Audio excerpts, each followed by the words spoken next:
والسلام على سيدنا الأنبياء والمرسلين وعلى آله وأصحابه أجمعين أما بعد فقد قال الله تعالى في القرآن المجيد أعوذ بالله من الشيطان الرجيم بسم الله الرحمن الرحيم والمؤمنون والمؤمنات بعضهم أولياء بعض يأمرون بالمعروف وينهون عن المنكر ويقيمون الصلاة ويؤتون الزكاة ويطيعون الله ورسوله أولئك سيرحمهم الله إن الله عزيز حكيم. وقال النبي صلى الله عليه وسلم الدين والنصيحة إلا لمن قال لله ولكتابه ولرسوله ولأئمة المسلمين وعامتهم رواه مسلم أو كما قال صلی اللہ علیہ وسلم. میرے انتہائی قابل احترام بزرگ و دوست و عزیز ساتھیو، کام کرنے والوں کی سب سے اہم اور بنیادی ذمہ داری ہے کہ وہ اس کام کے اندر مزاج نبوت اور دعوت کی سنتوں کو سامنے رکھ کر کام کریں تاکہ یہ محنت ہدایت کا ذریعہ بنے.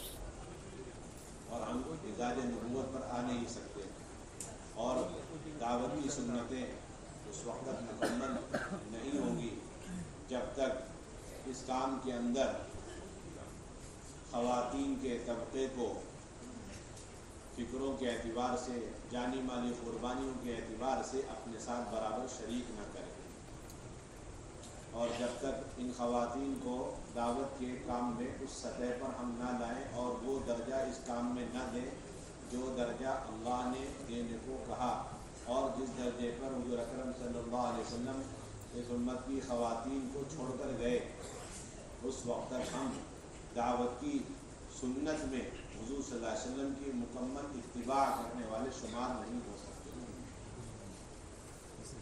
اور یہ دین اپنی حقیقت کے ساتھ وجود میں نہیں آ سکتا. لوگ یہ کہتے تو ہیں کہ مردوں کا کام ضروری ہے اور اہم ہے، اور مستورات کا کام اس سے زیادہ اہم اور ضروری ہے. میرے بھائیوں دوستوں بزرگوں، یہ ہمارے زبان کے الفاظ اور بول ہیں، لیکن یہ ایسے بول ہیں کہ اس کی حقیقت ہمارے دل کے اندر اور ہمارے زندگیوں کے اندر نہیں. ہمارا عمل ہمارے قول کے خلاف. آپ صلی اللہ علیہ وسلم کے زمانے میں خواتین کو اس کام کے اندر کیا درجہ دیا گیا، اور وہ اتنا اہتمام خواتین کا اس کام کے اندر اتنا اہتمام کیوں تھا؟ اس لیے کہ اللہ رب العزت کی طرف سے امر بالمعروف نہی عن المنکر کی یہ ذمہ داری خواتین کے ذمے اس طرح ڈالی گئی ہے جس طریقے سے مردوں پر ڈالی گئی ہے. اللہ رب العزت نے بہت صراحت اور بڑی وضاحت کے ساتھ واضح الفاظ اور دو ٹوک الفاظ میں قرآن مجید میں آیات نازل فرما کر مومنات کی ذمہ داری بیان فرمائی کہ ان کی ایمان کے بعد اہم اور بنیادی ذمہ داری ہے بھلائی کا حکم کرنا، برائی سے روکنا. کوئی ایمان والی اپنی ایمان میں کمال درجے تک پہنچ نہیں سکتی جب تک دعوت اور امر بالمعروف نہی عن المنکر اس کی زندگی میں نہ ہو. اس لیے کہ منافق مرد اور منافق عورت ہی ایسے ہو سکتے ہیں جو بھلائی کا حکم نہ کریں اور برائی سے نہ روکیں، اس لیے کہ ان کے خمیر میں ہے کہ وہ بھلائی سے روکتے ہیں، برائی کا حکم کرتے ہیں. اور مومن مرد اور مومن عورتوں کی اہم اور بنیادی صفت یہ ہے کہ بھلائی کا حکم کرتے ہیں، برائی سے روکتے ہیں. اس لیے امام غزالی رحمۃ اللہ علیہ نے فرمایا کہ جو امر بالمعروف نہی عن المنکر کو چھوڑ دے گا وہ مومنین کاملین کی جماعت سے خارج ہو جائے گا. ایک مرد یا ایک عورت 24 گھنٹے کی زندگی میں تمام احکامات کو انجام دے، اس کے ذریعے سے وہ مومنین کے زمرے اور جماعت میں داخل شامل ہو سکتے ہیں، لیکن مومنین کاملین کے زمرے اور جماعت میں داخل اور شامل ہونے کے لیے سب سے بنیادی شرط یہ ہے کہ وہ امر بالمعروف نہی عن المنکر کرے. ایمان اور کمال ایمان، ان دونوں میں فرق اسی معنی سے ہوگا. کوئی شخص کمال ایمان تک اور صفات ایمانیہ سے کامل طور پر آراستہ نہیں ہو سکتا جب تک 24 گھنٹے کی زندگی امر بالمعروف نہی عن المنکر سے ایسے آراستہ نہ ہو جس طرح تمام عبادات سے ہماری زندگیاں آراستہ ہیں۔ جس طرح ایک مرد اس کام کو چھوڑنے کو اپنے حق میں گناہ کبیرہ سمجھے، نفر کے تاخیر میں اپنے لیے نفر کے اندر تاخیر کو موجب عذاب سمجھے، اسی طریقے سے ایک ایمان والی امر بالمعروف نہی عن المنکر کو چھوڑ دینے کو گناہ کبیرہ سمجھے اور اللہ کے راستے میں نکلنے میں تاخیر کرنا یا اس کو ترک کرنے کو موجب عذاب یقین کرے۔ اسی لیے امام قرطبی رحمۃ اللہ علیہ نے فرمایا کہ ایمان اور نفاق کے درمیان بنیادی فرق کرنے والا عمل امر بالمعروف نہی عن المنکر ہے۔ آپ یہ دیکھنا چاہتے ہیں کہ یہ شخص ایمان والا ہے یا اس کے اندر نفاق ہے، آپ 24 گھنٹے کی زندگی اس کی دیکھ لیں کہ اس کے اندر اس نے امر بالمعروف نہی عن المنکر انجام دیا یا نہیں دیا۔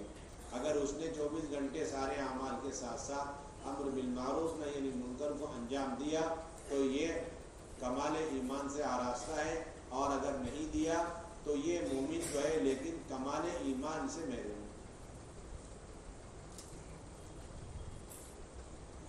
جس طرح ایک ایمان والے کے ایمان کے کمال اور تکمیل کے لیے یہ عمل اور دعوت شرط ہے، اتنے ہی درجے میں ایک ایمان والی کے لیے بھی اپنے کمال ایمان میں دعوت امر بالمعروف نہی عن المنکر شرط۔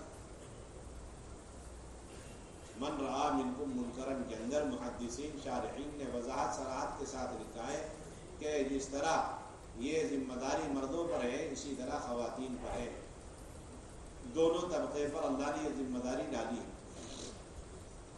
اسی لیے حضور اکرم صلی اللہ علیہ وسلم نے اپنے زمانے میں خواتین اور ان کی صلاحیت اور ان کی جانی مالی استعداد و صلاحیتوں کو مردوں کی طرح دین کے کاموں میں استعمال فرمایا، انہیں دعوت کے کسی عمل میں پیچھے نہیں رکھا اور انہیں مؤخر نہیں رکھا۔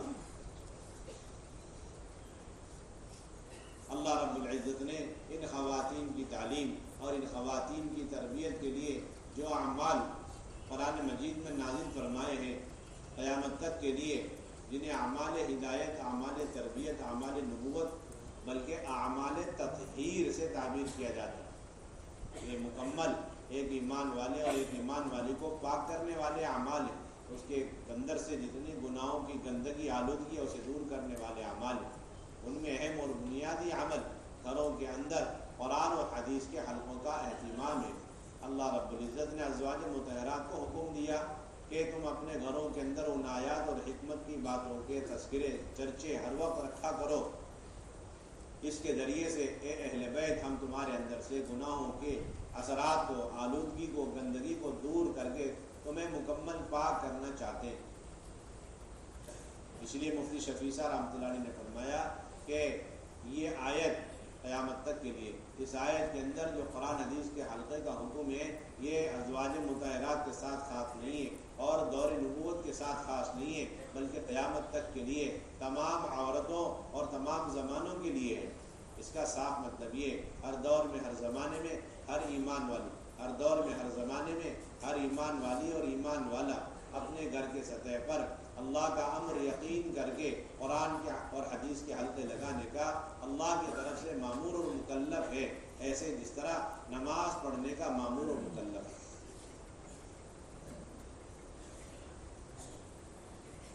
اور اسی بنیاد پر آپ صلی اللہ علیہ وسلم نے اپنی پوری زندگی اور اپنے تمام دور میں، اپنی پوری زندگی میں آپ نے ازواج مطہرات کے ساتھ قرآن اور حدیث کے حلقوں کا اہتمام فرمایا۔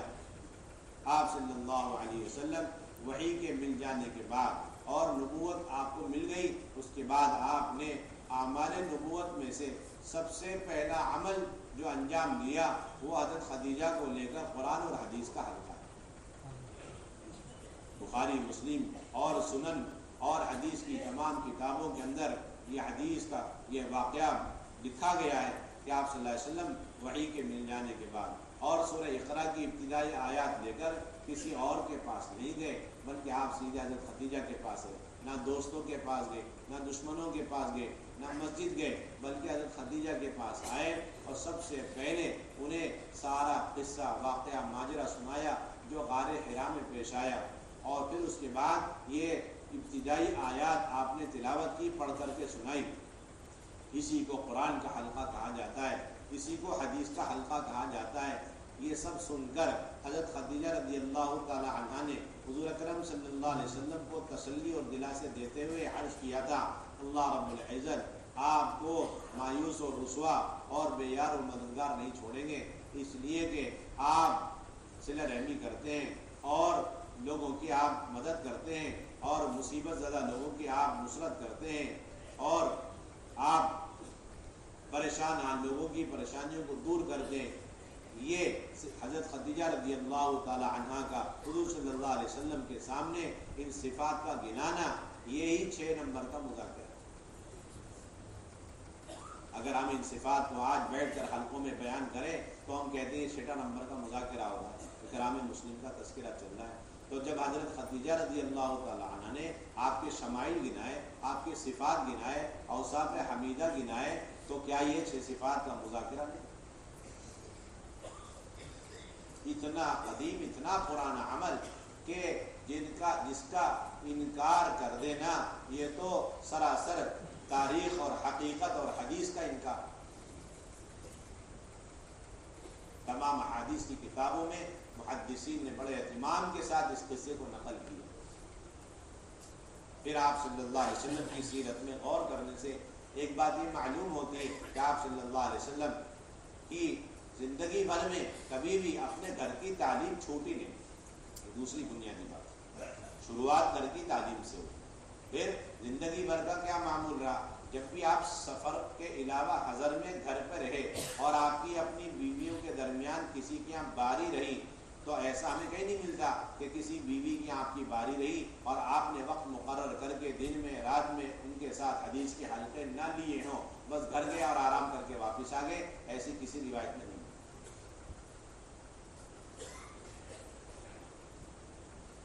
آپ اتنا اہتمام ازواج مطہرات کے ساتھ حدیث کے حلقوں کا فرمایا کرتے تھے، جس طریقے سے مسجد النبوی میں آپ صحابہ کے ساتھ احادیث اور قرآن کے حلقوں کا، ایمانیات کے حلقوں کا اہتمام فرمایا کرتے تھے۔ بلکہ آپ کا کسی بیوی کے گھر میں داخل ہونے سے لے کر باہر نکلنے تک کا جو وقفہ اور جو مدت وہاں قیام کی ہوا کرتی تھی وہ خالص تعلیم کے لیے ہوا کرتی تھی۔ آپ کیسے داخل ہوئے، حضرت عائشہ نے اسے نقل کر دیا، تو آپ کا داخلہ گھر کے اندر تعلیم۔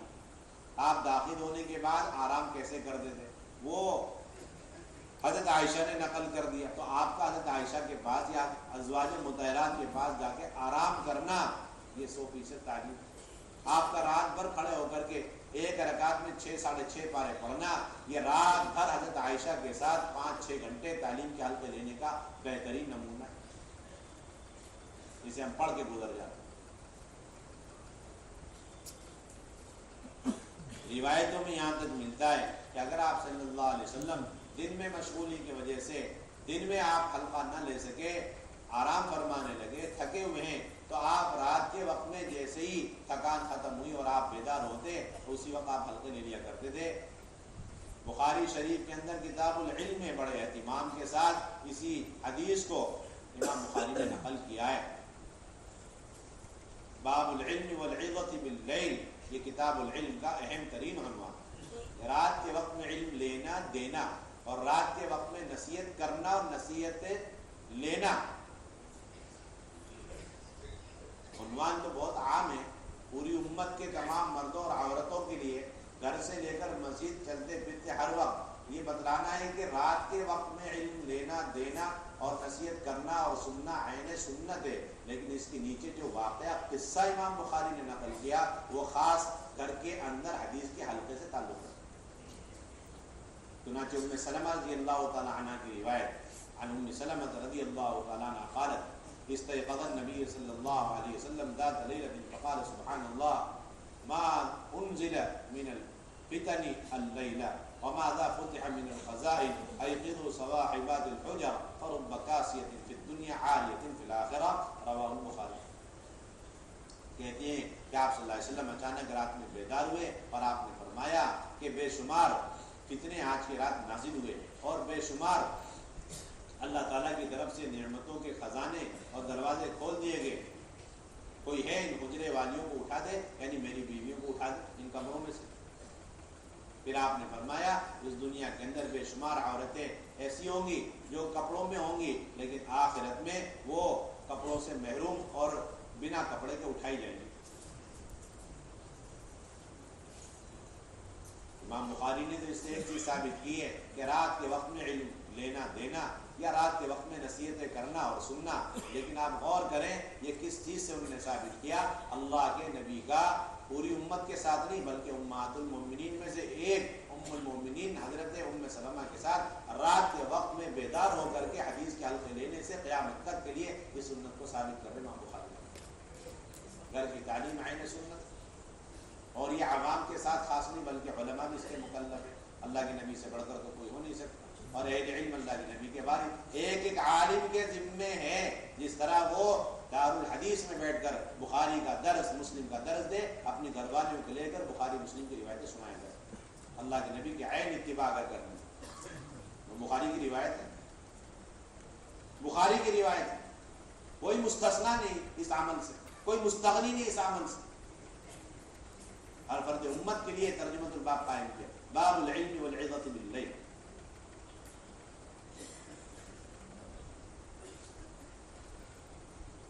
ہمارا ایسا ہوا، یہ بھی سنت ہے کہ اگر گھر میں بے شمار افراد ہو تو سب کو اکٹھا کر کے تعلیم کا حلقہ لے لیں، یہ بھی سنت ہے۔ گھر کے تمام افراد کو جمع کرو، اب کیونکہ گھر کے ہر فرد کو جس طرح ہم کھانے پر اور گھر کے ہر فرد کو ہم خوشی غمی پر جمع کرتے ہیں، اس طرح اللہ رسول کے کلام کو سننے سنانے کے لیے جس پر اللہ نے تطہیر کا وعدہ فرمایا ہے اس کے لیے سارے گھر والوں کو اکٹھا کریں۔ مسلم شریف کی روایت ہے، حضرت عائشہ رضی اللہ تعالیٰ عنہ فرماتی ہیں کہ قال النبی صلی اللہ علیہ وسلم اسرعکن نبی لحاقت اطولکن یدن قالت فکن یتطاول ایتهن اطول یدن قالت فكانت اطولنا يدا زینب رضی اللہ تعالی عنہ لانها كانت تعمل بيدها وتصدق رواه مسلم۔ آپ نے تمام بیویوں سے مخاطب ہو کر ارشاد فرمایا کہ میرے مرنے کے بعد تم تمام بیویوں میں سے سب سے جلد مجھ سے ملنے والی وہ ہوگی جس کا ہاتھ لمبا ہوگا۔ یہ سنتے ساری بیویاں اپنے ہاتھوں کو ناپنے لگی، پیمائش کرنے لگی۔ بعد میں معلوم ہوا لمبی ہاتھ سے مراد زیادہ صدقات خیرات کرنے والی اور وہ حضرت زینب رضی اللہ تعالی عنہا تھی، اس لیے کہ وہ اپنے ہاتھ سے کچھ کام دھام کرتی تھی اور اس سے ملنے والی آمدنی کو صدقات خیرات کیا کرتی تھی، جس کی وجہ سے ان کو ام المساکین کہا جاتا ہے۔ روایت پوری ہو گئی، غور کرنے والوں کے لیے اس میں قیامت تک کے لیے یہ سبق ملے گا۔ اللہ کے نبی مسجد کے مشاغل کے باوجود اپنے گھر آتے اور کس طرح تمام بیویوں کو لے کر اجتماعی طور پر حلقے لگایا کرتے ہیں، عین سنت۔ یہی نہیں بلکہ وقت مقرر کرنا چاہیے اور وقت مقررہ پر سب کو جمع کرنا چاہیے، اور جمع کر کے اگر کوئی غیر حاضر ہو گھر کا کوئی فرد اسے بلانا چاہیے، اس کے آنے تک حلقے کو موقوف کر کے انتظار کرنا چاہیے۔ یہ ساری باتیں مسلم شریف کی روایت سے ثابت ہیں۔ حضرت عائشہ رضی اللہ تعالیٰ عنہ فرماتی ہیں حدیث کے حلقے کا وقت ہوا، آپ صلی اللہ علیہ وسلم تشریف لے آئے، تمام بیویاں بیٹھ گئی، دیکھا آپ نے کہ حضرت فاطمہ غیر حاضر، آپ نے فرمایا فاطمہ کو بلاؤ۔ چنانچہ حضرت فاطمہ آئی تو حضرت عائشہ کہتی ہیں کہ ان کی آنے کی اس چال سے ہم سمجھ گئی کہ یہ حضرت فاطمہ ہی ہیں، اس لیے کہ ان کی چال میں اور اللہ کے نبی کی چال میں کوئی فرق نہیں ہوتا۔ اتنی اپنے ابا جان اور رسول اکرم صلی اللہ علیہ وسلم کی چال میں رفتار میں حضرت فاطمہ اتباع کیا کرتی۔ بات واضح ہو گئی کہ سارے امت کے عوام اور خواص پریشان ہیں، گھر کے اندر یہود اور نصرانیت کے طریقے داخل ہوتے جا رہے ہیں اور سنتوں کے جنازے نکل رہے ہیں، کس طرح یہودیت نصرانیت ختم ہو اور ہمارے گھر کے چھوٹے بڑے مرد عورت اتباع سنت پر آ جائیں۔ واحد راستہ ہے، گھروں کے اندر تعلیم کے حلقے قائم کرو۔ اللہ رب العزت ایسے چھوٹے چھوٹے بچوں کو، مرد اور عورتوں کو نبی پاک علیہ الصلوۃ والسلام کی اتباع کی توفیق دیں گے، جس طرح حضرت فاطمہ اللہ کے نبی کی چال میں بھی اتباع کیا کرتے ہیں۔ فاطمہ آ گئی، آپ نے حلقہ شروع کر دیا۔ بیچ میں اللہ کے نبی صلی اللہ علیہ وسلم نے حضرت فاطمہ کو قریب کر کے فسار رہا، ان کے کان میں سرگوشی فرمائی، فبکت، وہ رو پڑی. پھر آپ نے انہیں قریب کیا، فسار رہا، فضحکت، وہ ہنس پڑی. آپ نے پھر سرگوشی فرمائی، وہ ہنسنے لگی.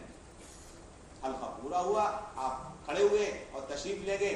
حضرت عائشہ فوراً حضرت فاطمہ سے کہنے لگی کہ فاطمہ، اللہ کے نبی نے تمہیں سب کے بیچ میں رکھ کر قریب کیا اور حدیث سنائی. یہ بڑے اعزاز کی چیز تھی، لیکن تم تو رو رہی تھی، کیا بات ہے، وہ حدیث سناؤ. حضرت فاطمہ نے فرمایا کہ یہ اللہ کے نبی کا راز ہے جسے میں ظاہر کرنا نہیں چاہتا. حضرت عائشہ خاموش ہو گئی. انتظار کیا. جب اللہ کے نبی کا انتقال ہوا تو حضرت عائشہ بڑے اہتمام سے حضرت فاطمہ سے کہنے لگی، میرے ماں ہونے کے حیثیت سے تم پر جو حق بنتا ہے اس حق کا واسطہ دے کر میں کہتی ہوں، وہ حدیث جو اللہ کے نبی نے ہم سب کو چھوڑ کر تمہیں قریب کر کے ایک کان میں پھر دوبارہ بلا کر دوبارہ، اور تم پہلی مرتبہ روئی، دوسری مرتبہ مسکرائی، وہ حدیث کیا ہے وہ سنا دو. اب تو راز کی بات نہیں، اللہ کے نبی تشریف لے گئے دنیا سے.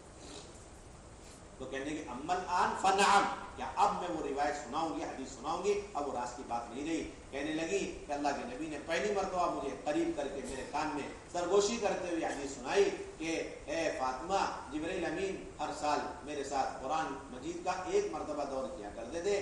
اس سال 2 مرتبہ دور کیا ہے، جو اس بات کی علامت ہے کہ تمہارے ابا جان کے دنیا سے جانے کا وقت آ گیا. اس لیے فاطمہ تقوی اختیار کرو اور صبر سے کام لینا. یہ سن کر میں رو پڑی جو آپ نے پہلی مرتبہ دیکھا. پھر اللہ کے نبی نے میری بے صبری دیکھی، مجھے قریب کیا اور دوسری حدیث یہ بیان کی، کیا فاطمہ تم اس بات پر راضی نہیں کہ تم کل قیامت میں جنت کی عورتوں کی سردار بنا دی جاؤ؟ اسے سن کر میں ہنس پڑی جو آپ نے دوسری مرتبہ دی. روایت پوری ہو گئی اور اس روایت کے ساتھ ساتھ دعوت، اور اس دعوت میں گھر کی تعلیم اور گھر کی تعلیم میں سب کا اکٹھا کرنا اور مردوں کے اہتمام کے ساتھ شرکت اور وقت مقرر کرنا، غیر حاضر کو بلانا، یہ ساری سنتیں بھی ثابت ہو گئی. روایتیں پڑھ کر گزر گئے، روایتیں پڑھ کر گزر گئے. اتنا اہتمام. آپ اپنے نوازوں کو لے کر تعلیم کے حلقے لگا رہے، ایک گود میں ایک ران میں ایک نوازے کو، اگلے روان میں دوسرے نوازے کو، اور آپ فرما رہے کہ یہ میرا بیٹا ہے حسن اور یہ اس امت کے 2 بڑے فریقوں میں صلح کا ذریعہ بنے گا. پڑھ کے روایت گزر گئی، لیکن یہ سمجھ نہیں آ رہا اللہ کے نبی اتنے چھوٹے 6-7 سال کے نوازے کو لے کر حدیث کا حلقہ لگا. اتنا اہتمام. آپ کا تو حال یہ تھا کہ اگر ازواج مطہرات کسی عذر سے چھٹی لے کر اپنے میکے چلی گئی، میکے چلی گئی، اللہ کے نبی وہیں پہنچ گئے. میکے میں میکے والوں کو، چاہے ساس ہو، چاہے سسر ہو، چاہے بیوی ہو، سب کو اکٹھا کیا، وہیں پر قرآن حدیث کا حلقہ لے لیا. اتنا اہتمام. بخاری کی روایت، مسلم کی، بخاری مسلم کی روایت. حضرت عائشہ پر زنا کی تہمت لگا ہوا، زنا کی تہمت لگی ہے منافقین کی طرف سے، اور جب انہیں اس کی خبر لگی بیمار ہو گئی. اپنی علاج کے لیے تھوڑے دنوں کے لیے اپنے میکے چلی گئی. اللہ کے نبی صلی اللہ علیہ وسلم ان کی عیادت کے لیے گئے اور بیٹھے، اور آپ نے فرمایا عائشہ تم سے اگر یہ زنا ہوا ہے تو تم توبہ کر لو، اللہ بڑے غفور الرحیم ہے. کہتی ہے کہ میں اپنی اماں کو دیکھوں وہ بھی رو رہی، اپنے ابا کو دیکھوں وہ بھی رو رہے. کیا دل پر گزر رہی ہے آپ اندازہ لگا اس تہمت کی وجہ سے، کیا دل پہ گزر رہی ہے. اور ایک ہی سہارا اللہ کے نبی، اور اللہ کے نبی بھی مجھے توبہ کی ترغیب دے. اب میرا اللہ کے علاوہ کوئی سہارا نہیں. میں وہی بیٹھی، مجلس لگی ہوئی ہے، میں نے دل میں سوچا کہ اگر میں اللہ کے نبی کی بات مان کے توبہ کروں تب بھی میرا اللہ جانتا ہے کہ عائشہ اس زنا کے کام سے بری ہے، اور اگر میں توبہ نہ کروں تب بھی میرا اللہ جانتا ہے کہ میں اس گناہ سے بری ہوں. پھر کہنے لگی دل کے اندر بیٹھی بیٹھی کہ مجھے اس بات کا یقین کامل تھا کہ اللہ رب العزت مجھے اس زنا کی تہمت سے یقیناً بری فرمائیں گے. اس کا تو پورا یقین کامل. بس یہ بات عرض کرنی تھی کہ ان قرآن حدیث کے حلقوں کے مقصد صرف اور صرف اتنا ہی نہیں ہے کہ الفاظ صحیح ہو جائیں، صورت یاد ہو جائے، نماز درست ہو جائے، بلکہ ان قرآن حدیث کے حلقوں کے ذریعے سے ان خواتین کا یقین کامل مادی نقشوں سے نکال کر ہٹا کر اللہ کے ذات عالی پر لائیں کہ میرے اوپر جو مسئلہ پیش آئے اس کا حل اللہ نکالیں گے، اور اس مسئلے سے اللہ مجھے نکالیں گے. اس بات کا یقین جب تک پیدا نہ ہو ہماری تعلیم ناقص ہے. ابھی تو صرف یہ کہہ کر ہم ترغیب دیتے ہیں دیکھو تو صحیح کتنوں کا وقت لگا، چلنے لگے، 4 مہینے لگے، اندرون کا لگا، بیرون کا لگا، لیکن گھر والے کا قرآن تک صحیح ہے۔ اچھا قرآن صحیح ہو گیا تو پھر حلقے کی ضرورت نہیں، یہ بڑا دھوکہ لگا ہوا سب۔ قرآن کا حلقہ لگے گا اس گھر میں بھی جنہیں پڑھنا نہیں آتا، اس گھر میں بھی جنہیں اچھی طرح پڑھنا آتا ہے، اس گھر میں بھی جنہیں اچھی طریقے سے اس کے معنی سمجھ میں آتے ہیں، اور اس گھر میں بھی جو اس پر عمل کر رہے ہیں، اور اس گھر میں بھی جو اس کی تبلیغ اور نشر اشاعت کر رہے ہیں۔ 100% کاملین کی جماعت ہے، اللہ والوں کی جماعت، قطب ابدال کی، ان کے گھر میں بھی قرآن حدیث کا حلقہ لگانا ہے، اس سے وہ بے نیاز اور مستغنی ہو نہیں سکتے۔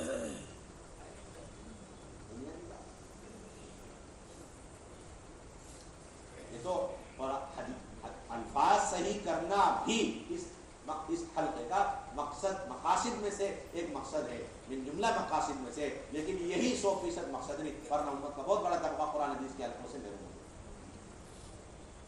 یقین کامل پیدا کرنا ہے، میرے ان اعمال کے ذریعے سے میرے سارے مسئلے حل ہوں گے جو ان قرآن حدیث کے حلقوں میں بیٹھ کر کے ہم سن رہے، اور جس پر اللہ کی مددوں کے وعدوں کے یقین ہمارے دل کے اندر پیدا ہو۔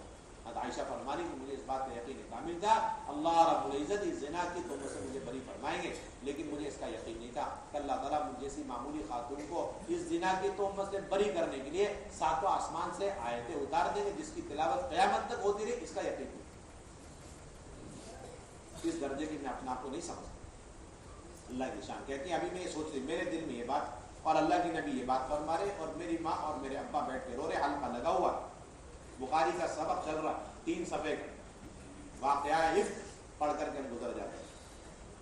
یہ نہیں سوچتے کہ حدیث کا حلقہ گھر میں لگا ہوا، اور کہاں لگا، میکے میں جا کر کے سسرال میں جا کے لگا ہوا۔ کہتے ہیں اتنے میں اللہ کے نبی صلی اللہ علیہ وسلم پر وحی کے اترنے کے آثار ظاہر ہو گئے، اور اللہ کے نبی نے بہت بشاشت کے ساتھ فرمایا عائشہ تمہیں خوشخبری ہو، اللہ رب العزت نے تمہیں زنا کی اس تہمت سے بری کرنے کے لیے قرآن مجید میں پورا 1 رکوع نازل فرما دیا،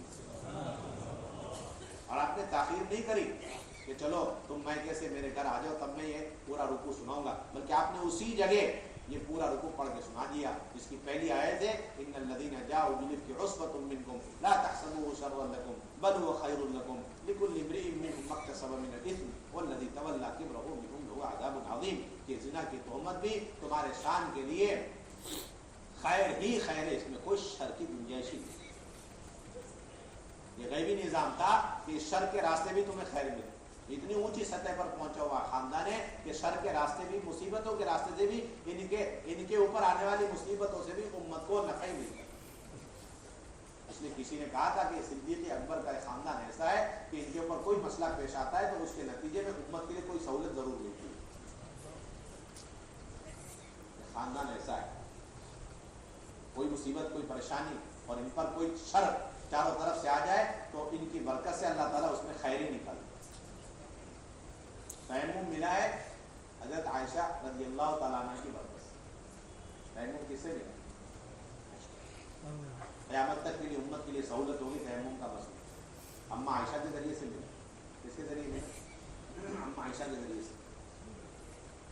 تو اللہ کے نبی صلی اللہ علیہ وسلم میکے جا رہے، اور وہاں ان کے دوست بھی ہیں، سسر بھی ہیں، حضرت صدیق اکبر، اور ساس ام رومان بھی بیٹھی، اور بیوی حضرت عائشہ، اور یہ بھی ثابت ہوا بیماری کی حالت میں بھی گھر میں کوئی پیشنٹ ہے، بیمار ہے، مریض ہے، تب بھی حدیث کا اتنی بیمار تھی کہ اٹھا نہیں جا رہا، بیٹھی نہیں بیچارہ، 1 مہینے سے بیمار پڑی، جب سے یہ تہمت کا ماحول قائم ہو گیا۔ ایسی حالت میں اللہ کے نبی حدیث کا حلقہ لے رہے بڑی تفصیل سے، اور یہ پورا رکوع پڑھ کر کے سنا۔